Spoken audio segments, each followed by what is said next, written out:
Hello again, friends. Mandy Smith here, and I hope you're enjoying this Lenten series with the chapel, walking through Confessions of an Amateur Saint.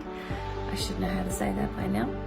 You may have noticed in the book that there is a theme based on this image we have in Scripture of a tree that's planted by a stream and whose roots go down deep into the stream. It's always green, it's never afraid in times of drought, and it's always bearing fruit. And we see it's kind of alluded to in the Garden of Eden. There's an image of it in Psalm 1 and in Jeremiah 17, and then we kind of see pictures of it in the book of Revelation as well. So all throughout Scripture there's this beautiful image of the flourishing person who relies on that outside source.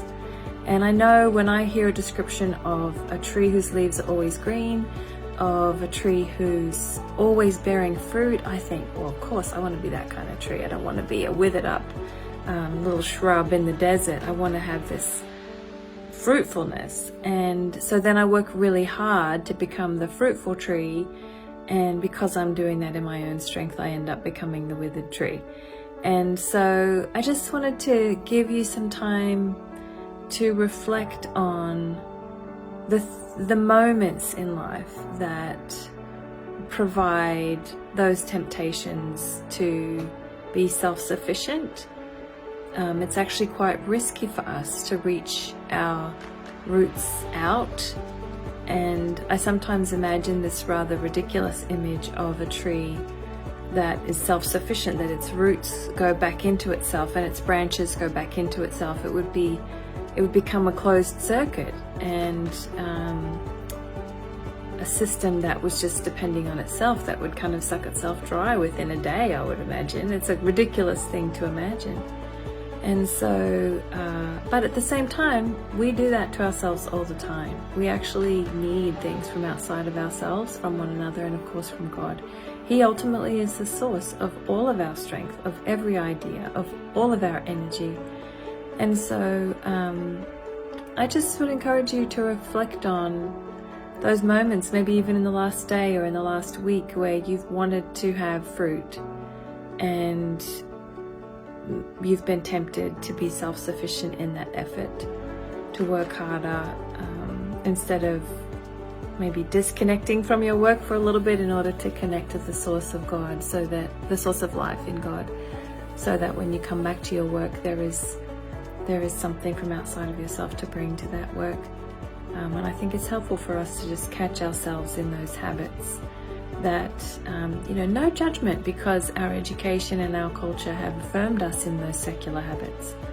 And in a secular culture, it only makes sense that they would have ways of shaping us that are based on the assumption that there is no external help, there is no one else to trust in. But of course we claim to have a different kind of belief. We claim to believe that God is the source of everything that we need, and as ministers, as leaders of the church, we would say all kinds of things, but our habits sometimes just betray a different kind of belief, a practical kind of atheism. So these are moments for us to say, if I really believed God was fully powerful, if I really believed God was the source of everything I need, if I really believed God was carrying this church, how would I live? How would I respond to this problem, this question, this crisis? And oftentimes I've found that waiting to believe first and then before we behave is not always helpful, but choosing to act as if we believe the thing actually helps us to believe it, helps us to have no other choice but to trust in it. So I just invite you to stretch those roots out deep, trust that there is a source beyond you that actually can provide the life you really need. It may not be in the way you expect, it may not give the answers or solutions to problems in the timing that you would prefer, but there is a source of life who knows you and who is carrying you, who is carrying this world and who is carrying this church.